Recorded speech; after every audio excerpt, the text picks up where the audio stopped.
Oh, hello. I'm Mark Pikert, founder of Meet Me at Crafty, and I'm delighted to be joined by casting director Lucy Bevan, who has had an incredible 2025 and has made my 2025 incredible by giving us both F1 cast and the girlfriend cast.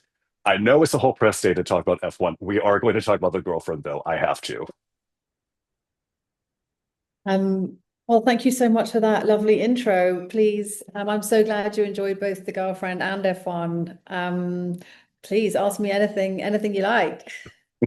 I love talking to casting directors. I was editor in chief of Backstage for a couple of years, and those were our bread and butter, like casting directors. Oh, I never get that expression when I tell people that. No, because you did those great articles at Backstage about casting. You guys were way ahead of the interest in this area. So thank you for Yeah. that.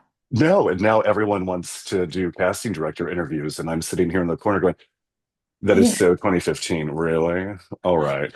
But also, what was lovely about what you did was get people to write about other casting, the work that casting directors loved of other casting directors, and that was really smart. And I really Yeah. enjoyed that. It's much easier to big up someone else's work than one's own.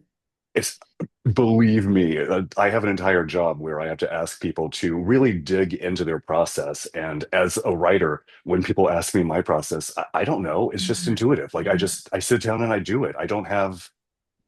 There's no real process to it for me. But I'm curious, when you're working on a project like F1, Mm. where do you start building up the cast? So it all starts with the script. So I sat with Joe and Jerry and this incredible script. Brad was on board. And then off we go. So you don't really have a sense of this. I mean, it's a beautiful, huge, amazing cinematic film, and I'm so proud of it. But when you start off, it's literally just with the script. So the first thing you realize is Joshua is a huge part for a young actor. It's a really huge part. He's got this amazing arc. He's from a certain background. He's London, he's British, he's Black British. And then you just have to start auditioning. And that's where you start. And so you start with the kind of you obviously you start with the leads and then you build the ensemble around. So it becomes this kind of cohesive ensemble, this which is really important to me. And every last one line role is as important as the one you start with, because that's where all the detail is, all the authenticity. But in the case of F1, obviously Joshua Damson's role, we started with that and we started auditioning. And that's just one part after the other, and then you build from there. How many people did you see for Joshua? A lot, a lot. Joe Kosinski is thorough, as is Jerry Bruckheimer, as am I, on a part like that, when you're casting a young actor in a huge kind of breakout role, you really want to make sure you've seen everybody and made the right choice. And it's one of the most thrilling things about being a casting director is casting young people in those kind of career making roles. I mean, it's an almost impossible role to cast because it is such a meaty part. It's also so physical, and he has to go up against Brad Pitt believably. Yeah, exactly. You're right. He's got to go toe to toe with Brad. He's got this huge arc and it's incredibly physical. And what was really interesting about F1, which was a first for me, and this is goes back to when you're casting something, every project is completely different. But on F1, Joe and Jerry, as we got down the process, said, you know what, whoever these actors are that we're interested, we're going to have to put them in a car to see if they can really handle it driving because Brad and Damson's characters were doing a lot of the driving. So as we got close, we took Damson to the track. And of course, Damson being the smart, ambitious, clever, well-prepared actor that he is, he got a lot of lessons in. And we took him down to the track and he had his audition, one of the last auditions at the track to see if he could handle it. And he did really, really well. I mean, And I've got that hilarious footage of him just zooming past in a car thinking, how am I going to use that? Anyway, at the end of this audition day, he turned to me. He got out of the car. He did it with an instructor and then on his own. And then he got out of the car at the end and he turned to me and he said, Lucy, your turn. And he made me get in the car and I did it. and that's how you got the part before you had to drop out. But he had confidence. The F1 drivers are, as Jerry Bruckheimer will always say, they're good looking, they're talented, they're ambitious, they are slight. Damson lost a lot of weight. He worked incredibly hard to play that part. And this incredible young British actor nailed it. I'm so happy for him, and so proud of the casting of him in that role. But I mean, that must have been such a fun day out of the office for you doing Yeah. auditions on the racetrack. I mean, that never gets That's to happen. crazy. But it's the thing, it's like and then one minute I'm with Robin Wright in my office in London, auditioning boys. And then the next minute you're on a racetrack. It's like every day is different. Every project has its different challenges. And the F1 movie was certainly had there was a specificity about the authenticity of creating the F1 world because it's so technical. And so Callie Cook's character, who plays Jodie, we took her to a garage to see if she could like change the wheel and everything. She did it really impressively. But we auditioned actresses in a garage, changing a wheel with which is by the way really difficult. Those are very heavy, those things. Yeah. And she arrived in her kind of lycra, having just run a marathon the day before, and was like, she nailed it basically. But yeah, and Emily Brockman, who works with me, had seen Callie in her very first play straight out of drama school. That's where we see so many of our actors in theatre in London. In the UK, we're so lucky we have so much theatre. But to see Callie in a play and then get her on a garage and see if she can change a wheel really fast, the job is very different from project to project. Well, I mean, that's an interesting point. I love asking casting directors, do you have like a folder of actors that you're always hoping to bring in to Yeah. show? Well, my theatre book is my real mainstay. Like I write down Yeah. every time I go to the theatre, which I do a lot. Every time I go to the theatre, I write little notes, and you'll see someone in a play ages ago and think they were really great, but you won't have a role to cast them in for ages. And then when you're brainstorming with me and Emily and Katie and everyone in the office, when we're brainstorming who could be right for a role, I always go back to my theatre book, and everyone keeps their own notes. Was there anyone other than Callie that you brought in for this that you were really excited to get in front of the team? Maybe not even someone who got cast, just someone that you were really excited to I'd give met them the chance Kim. to. Yeah, I'd met Kim. Well, so many. I'd met Kim Bodnia at the Subtitle Film Festival, which is a wonderful film festival, and he was this larger than life, wonderful actor who was very experienced in his own territory and very kind to all the young ones and very gregarious. And when Joe Kaczynski talked about Gunther Steiner, who his character is based on, and what he's like, him immediately came to mind because I'd met him in that environment. I knew what he was like, his kind of bon vivant gregariousness. So that was exciting. Abdul Salis, Will Merrick, the engineers, all of them. Also, I was really pleased about Nancy Carroll, who's a British theatre actress who plays in the very last sequence in Abu Dhabi. She's the executive who comes in and gives Tobias Menzies a hard time. She was going to start at the RSC, the Royal Society, the Royal Shakespeare Company, on the Monday playing Gertrude in Hamlet. And because F1 had run such a tight schedule, I knew she'd be able to get on a flight. And she arrived from Abu Dhabi on the Monday morning, went straight into rehearsal to play Gertrude. I was pleased about that. She's a formidable actress. I don't know how if she was pleased about it in the moment. Well, I mean, I it's mean, like, can you just squeeze in a week on the F1 film before you start this huge, enormous role in this huge Shakespeare play? But we love actors from the theatre. Actors from the theatre have got that incredible sort of discipline and ability just to turn up and nail it. And they were under so much pressure on F1. There was such a time pressure to everything. Um, and yeah, I mean, so the more I think about this movie through your lens, it is really an almost impossible project because the time schedule is so insane, the physicality is so precise, and I'm not just like, oh, he's fit or oh, he can play sport. Like this is a very specific skill set that is not really specific. common. Yeah, really, really specific.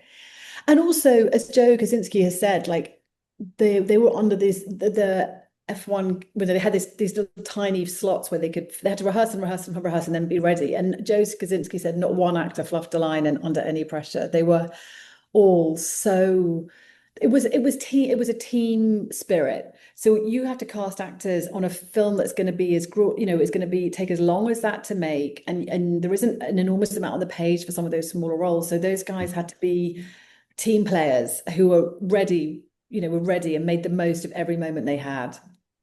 Well, and what I really loved about F1 is that it really does feel like a team. Like it feels like Yeah. Oh, these they're so characters have been close. together for years. They're so close. And I had no idea that Damson, who plays, Samson, who plays Damson's manager in the film, they're old friends. I had no idea.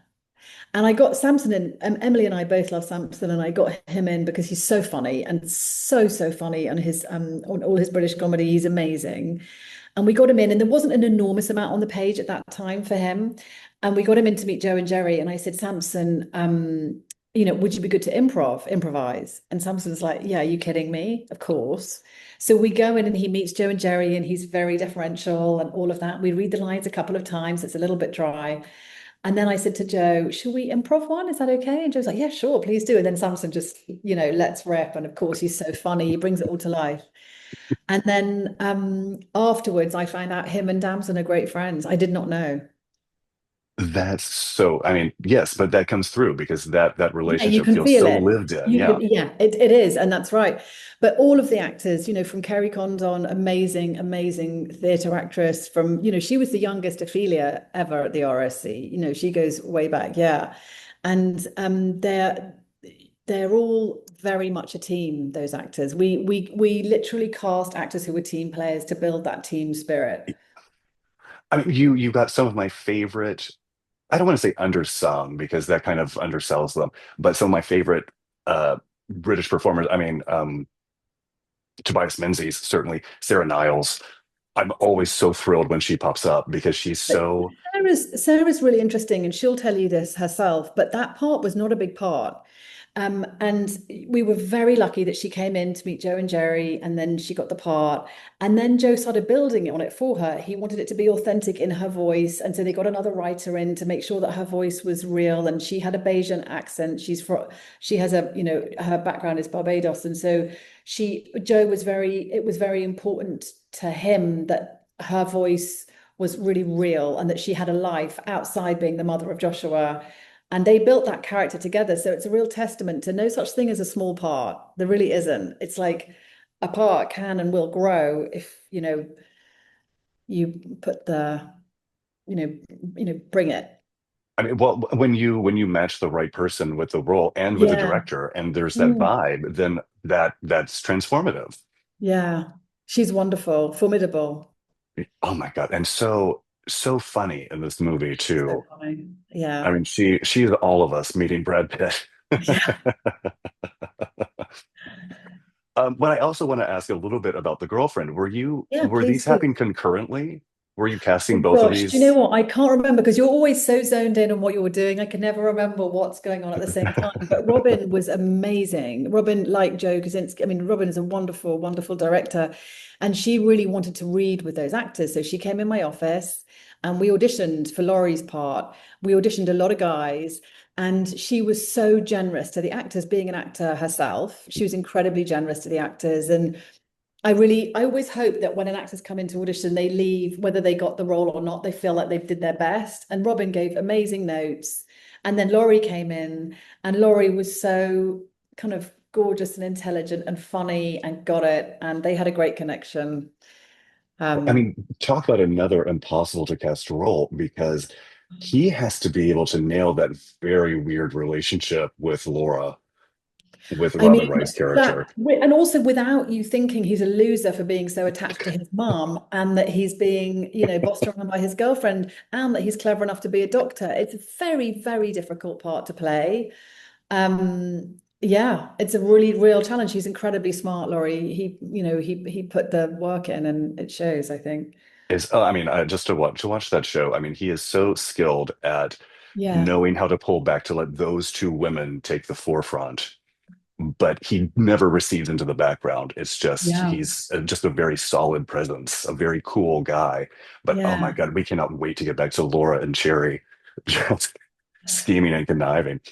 Um, and what a treat to see Olivia Cooke and Robin Wright go up against each other. I I adore know. Olivia Cooke. She's Well, they so great. loved each other. They had a very happy time together, and um, yeah, no, I'm thrilled with it. I'm thrilled with it, and also we really wanted to make London diverse, and I think that kind of happens organically. And I think Waleed is really strong in it.